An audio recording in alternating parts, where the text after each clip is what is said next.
Quel est le contexte de cette crise à l'égard du numérique? Il est tout à fait extraordinaire. On voit des choses qu'on n'a jamais vues, comme par exemple des niveaux d'usage qui sont très très élevés.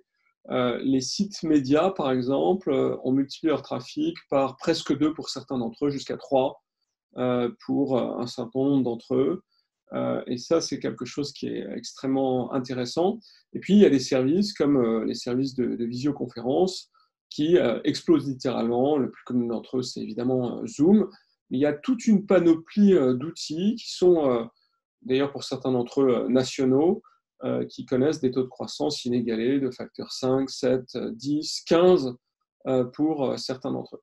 Ça, c'est une bonne nouvelle parce que une fois qu'on a appris à se servir d'un outil, qu'on a appris les us et coutumes d'une catégorie d'outils comme ceux de visioconférence, eh bien, on continue à les utiliser, on gagne du temps, on gagne de la productivité, on fait en sorte que son entreprise fonctionne de façon plus efficace. C'est vrai aussi des outils de partage des documents, de l'ensemble des systèmes collaboratifs, et ça sera probablement un bénéfice de la crise. Je parle avec des chefs d'entreprise qui me disent qu'une fois sortis de la crise, ils travailleront de façon extrêmement différente.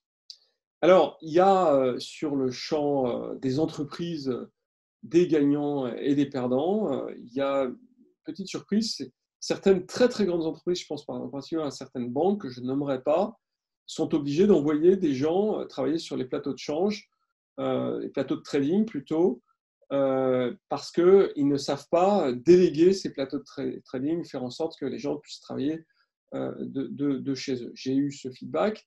D'autres entreprises, souvent d'ailleurs des entreprises plus industrielles paradoxalement, arrivent bien à travailler en distanciel. Ça fonctionne plutôt pas mal, mais on fait de façon générale évoluer de façon extrêmement forte les usages.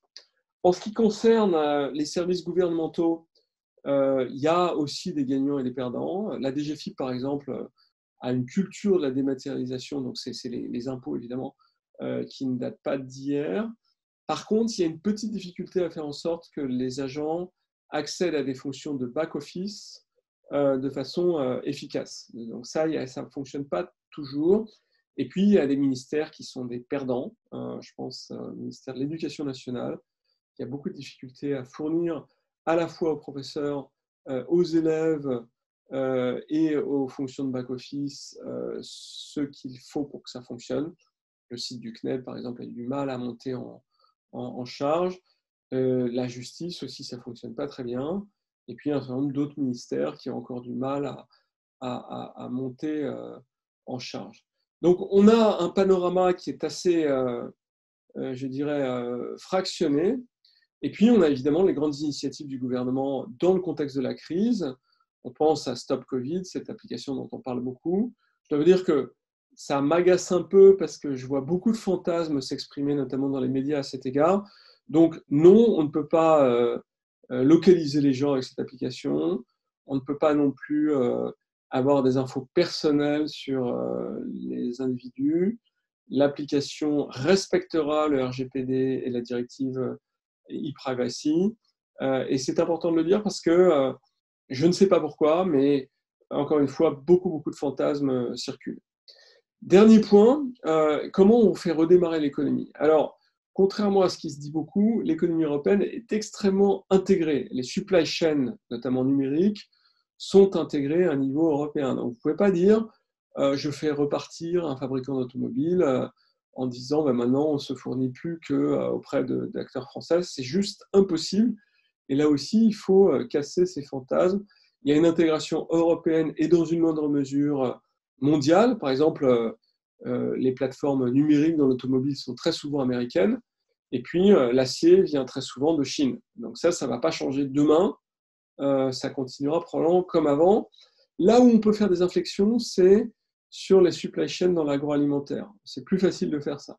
On peut aussi décréter qu'un certain nombre de produits doivent désormais être fabriqués en France, comme les respirateurs ou les masques. Et ça repose sur des supply chains numériques qui restent à construire. Mais je pense qu'on on a démontré qu'on a été un peu trop loin à l'égard de la mondialisation.